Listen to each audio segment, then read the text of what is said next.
The rarest people end up alone, and this is the reason. Carl Jung observed that the very people who develop most fully are often the ones who end up hardest to reach, and he did not consider this a tragedy so much as a fact of the psyche worth understanding.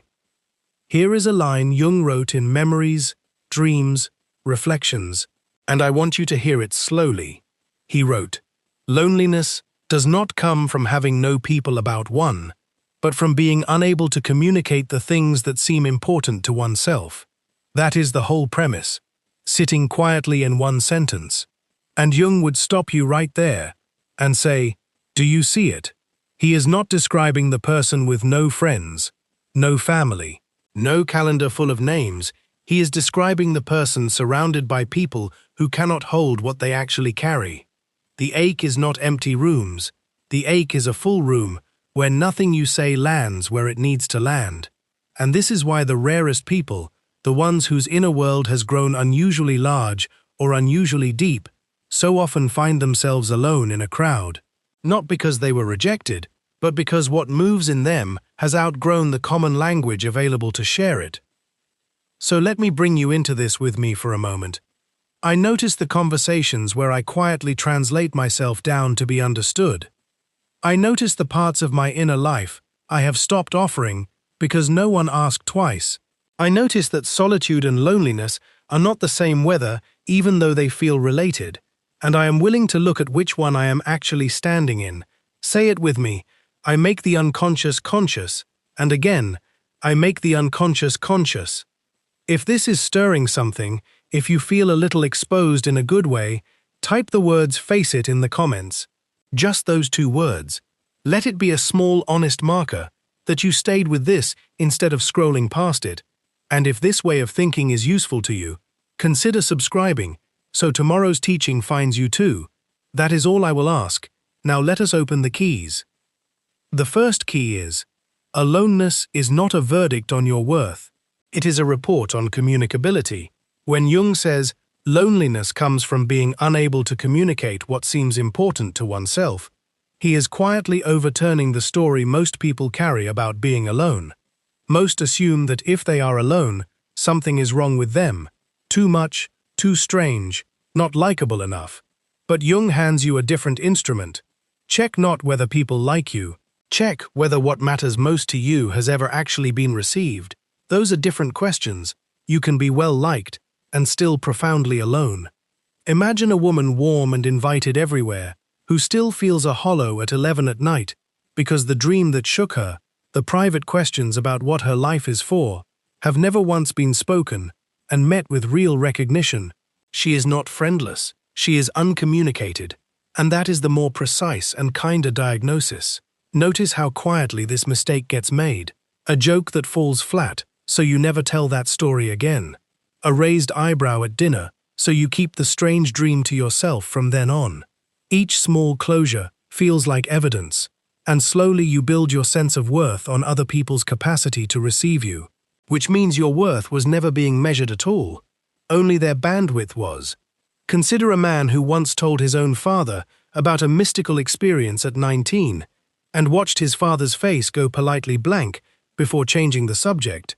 He did not conclude, "My father cannot hold this tonight." He concluded, "This is not the kind of thing men speak about," and carried that for 30 years, mistaking one narrow room for the entire size of the world. Consider a teenager who shares a poem and gets a distracted nod from a parent scrolling a phone. She does not conclude, "My mother was tired." She concludes, "My writing is not worth sharing," and stops writing where anyone can see it for 20 years. This is how the swap compounds, small room by small room, until a person is convinced the verdict was about them, when it was only ever about the room. Once you name the swap, you can undo it, not by forcing yourself into rooms that already proved too small, but by refusing to read their smallness as a verdict on you. I release the story that being alone means being unwanted. The second key is, the rarer the inner world, the smaller the audience that can meet it. This is simple arithmetic, and it explains so much once you see it. Most communication runs on a shared common stock of experience: weather, work, the news. ordinary currency that circulates easily because nearly everyone holds some of it. You can spend an hour trading this currency, and it will feel, on the surface, like connection.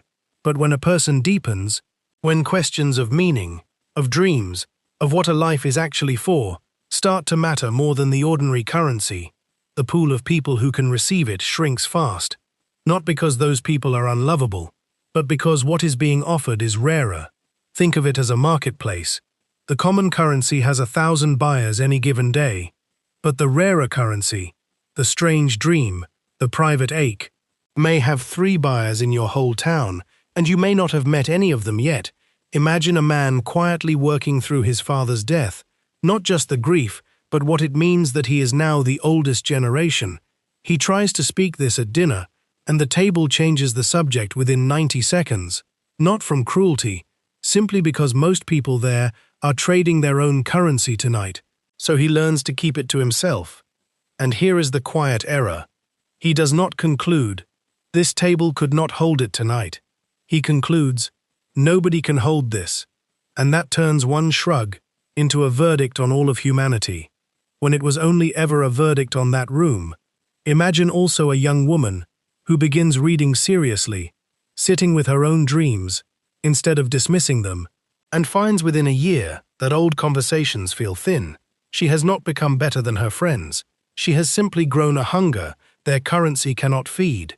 This is a disorienting season. The friendships have not changed. She has. And there is no one to blame for the widening gap. It is simply what individuation does. It moves a person forward, while the room, quite reasonably, keeps its own pace. Consider this even inside a marriage, a husband beginning in his 40s to ask real questions about mortality, while his wife is still fully occupied raising children. Both are living full inner lives, but they are not in the same season of currency right now. And mistaking this timing gap for a verdict on the marriage is one of the most avoidable griefs a person can create. The very growth that makes a person more whole can make them, for a season, more alone. That is not a flaw in the growth, it is the cost of it. Once you see it as arithmetic rather than rejection, the sting changes shape. It stops being evidence against you and becomes the honest math of rarity meeting scarcity. I stop mistaking a small audience for a small worth. The third key is, watch the actual hour-by-hour cost of translating yourself down, because it is heavier than it looks, and it never announces itself as heavy while it is happening. Imagine an ordinary Tuesday for someone carrying something rare. In the morning, there is a meeting where she has a genuine insight about the direction of the project, something that comes from a place of real reflection, but she trims it, flattens it, says the safe 80% version, because the full version would take too long to land, and she has watched eyes glaze before. At lunch, a friend asks how she is doing, and she says fine, busy, because the truer answer, that she has been sitting with a strange dream about her mother for 3 nights, and it will not let her go, has no natural doorway in a 15-minute lunch. In the afternoon, she reads something that moves her to tears at her desk and closes the tab quickly because there is no one nearby who would understand why. In the evening, a partner asks about her day, and she gives the schedule, the traffic, the small complaints, because the real day, the internal day, the day made of image and memory and question, does not translate into small talk. And by the time she is in bed, she has spoken for perhaps 10 hours and communicated almost nothing that actually mattered to her. That is not weakness. Jung would say, that is simply what happens when a person's inner currency does not match the currency accepted in most rooms. Now watch what happens if you follow her, not for one Tuesday, but for a whole season of Tuesdays. The trimming does not stay the same size, it grows, because each time the full version goes untried, the muscle that would have offered it gets a little weaker, a little more out of practice, until one day she is not even choosing to trim herself anymore. There is no longer a moment of decision. The 80% version simply arrives first, automatically, before the truer version even has time to form a sentence. This is how a person can wake up at 45 and realize they can no longer easily locate what they actually think or feel about their own life, not because it vanished, but because the pathway that used to carry it outward went quiet from disuse. like a garden path that grass grows over when no one walks it for long enough. You can still find the stones if you kneel down and clear them, but you have to want to kneel. And here is the quiet danger underneath all of this. When you do this enough days in a row, you start to believe the untranslated part is not worth mentioning at all. You start to shrink your own inner life to fit the size of room you are usually given, and that shrinking, not the solitude itself, is the real wound. The solitude is only the symptom. The shrinking is the disease. Notice, too, that this shrinking rarely announces itself with drama. It does not feel like a crisis on any single evening. It feels like reasonableness, like being easy to get along with, like knowing how to read a room. And all of that is true and even valuable. A person needs to read a room, but there is a difference between reading a room and disappearing into it, between choosing when to offer the fuller version and forgetting that a fuller version ever existed. Consider what this same Tuesday looks like a full year later, if nothing changes. The trimming has become so habitual that even alone, in the shower, in the car, she reaches for the scheduled version of her own life. When she tries to think about it, she asks herself, "How am I doing?" and answers, "Fine, busy," the very same way she answers her partner. The translation has stopped being something she does for other people and become something she does to herself. This is the furthest point the shrinking can reach, when the untranslated self goes quiet, not only toward others, but toward its own owner. So pause for a moment and pick one real conversation from this past week, just one, and ask honestly, did I offer the true version or the translated one? And if it was the translated one, ask what stopped you. Was it actually the room? Or had you already decided the room could not hold it before you even tried? Because sometimes the room was more capable than you gave it credit for, and the only way to find that out is to test it gently, once. With something a little truer than usual, I stopped shrinking my inner life to fit rooms that were never built for it. The fourth key is, and here I want to turn this toward you directly, because it is easy to picture the rare, sensitive, deep person as someone else, safely far away. But Jung's whole point about individuation is that this rarity is not reserved for a special few. It is what happens to anyone who takes their own inner life seriously enough to keep developing it. So ask yourself plainly, where in your life have you already gone quiet? Not because you had nothing to say, but because you tested the room once and it did not hold you. Imagine a man at a family gathering. Someone asks the polite question, "How have you been?" And for 1/2 second, the true answer rises in him. The strange dream that has visited him 3 nights running. The grief for his father. The fifth key is the deepest one, and it asks a little more of you. So take it in pieces with me. First, consider that Jung himself lived this exact tension from childhood. In memories, dreams, reflections, he recalled carving a small wooden mannequin as a boy, painting it, giving it a smooth black stone to keep it company, then wrapping the whole thing and hiding the pencil case that held it high in the attic of his parents' house, on a beam no one climbed to, and he told no one, not his mother, not his father, not the other boys at school. He wrote that whenever life felt confusing or hostile, he would think of his secret figure sitting quietly in the dark and feel a strange calm return. He needed somewhere to put what could not yet be spoken, and rather than waiting for someone to build that room for him, he built it himself, quietly, without asking permission. This is the first piece, that every person carrying something rare eventually learns to build a private place for it. And this is not avoidance, it is stewardship. A boy does not carve a secret figure because he is broken. He carves it because some things need shelter before they can survive being spoken. He did not demand that his parents understand something they were not yet built to understand. He simply kept the thing alive until a fuller understanding might come. Second, notice this was not a single childhood incident he outgrew. It became the shape of his whole life. Decades later, as a grown man, Jung built stone by stone at Bollingen and carved into that stone with his own hands, faces and words that meant something only to him. An old man alone at the water with a chisel, doing at 70 what he had done at 7, giving the wordless part of himself a body it could live in until language caught up to it.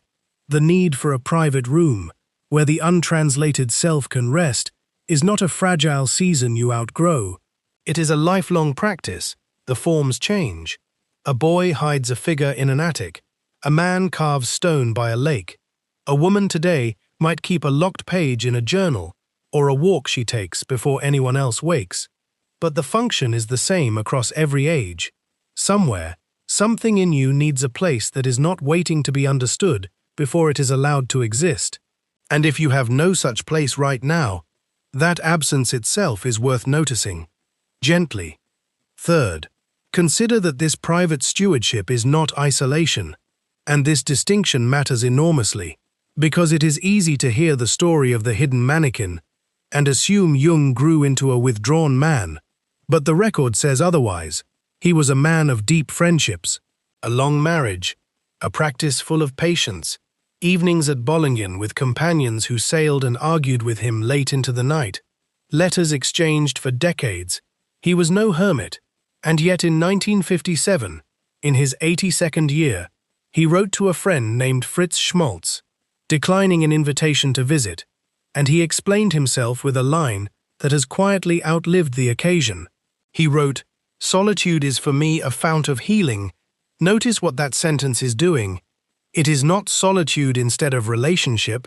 It is solitude as the place he returned to in order to be capable of relationship at all. He withdrew on a rhythm, the way you might return to a well, not because the well is better than the town, but because the town cannot give you what the well gives you. Now picture this in an ordinary week. Imagine a woman fully present at the office, warm at dinner even when tired, and then on Sunday evening, once the house has gone quiet, she closes her door for 2 hours, with no phone, no conversation. Sometimes she writes, sometimes she does nothing, but let the week settle. Watched only on that Sunday, you might call her withdrawn. But watched across the whole week, you would see those 2 quiet hours are exactly what make the other 166 possible. Without them, she grows thin toward Thursday. With them, she returns steadier, softer, more able to actually hear the people in front of her. And she does not wait for permission to close that door. She has simply learned, as Jung learned, that some hours belong only to the tending. The rare person's aloneness is often not exile at all. It is rhythm, the tide going out only so it can come back in, fuller than before. Fourth, consider what this means for the ache itself, because I do not want to romanticize the loneliness away. It hurts, and Jung never pretended otherwise. But here is the turn. The ache is not proof you are broken. It is closer to a cost report. It tells you plainly, this much of what I carry has not yet found its listener. And a cost report is something you can act on, rather than simply endure. You can look for the smaller, rarer rooms, the one friend who does not change the subject, the letter you actually send instead of deleting, the practice of active imagination Jung himself used, sitting quietly with an inner figure or a mood and letting it speak in its own words on paper, which requires, Jung insisted, a stable footing in ordinary life before you attempt it, not as therapy, but as one honest way of giving the untranslated part of you a place to exist even before it finds a human ear. And you can also simply grieve the rooms that were too small, without concluding you were too large for the world. Those are 2 very different endings to the same evening. Fifth, consider the difference this makes in practice, because exile and rhythm can look identical from the outside. Both involve a closed door and a person alone with something unsaid. But exile is closing the door because you have given up on ever being met, and rhythm is closing the door because you are tending something that needs tending before it can be carried back out and offered again. One is a wall, the other is a well, and only you, standing at your own door, know which one you are building this time. So ask yourself honestly when you next feel the pull to withdraw. Am I shutting people out, or making room for something in me not yet finished forming? The boy in the attic believed something was worth protecting. The man at Bollingen believed the same thing decades later, and that belief, carried quietly, is what turned a lifetime of private rooms into a fount, rather than a prison. I return to solitude, not as escape, but as a well I visit so I can come back whole. The sixth key is, the loneliness is not the end of the story, it is an invitation to look for the rarer room, rather than shrink to fit the common one. And I want to slow down here, because this is the key that decides whether everything before it becomes despair or becomes direction. Jung's own life is the proof.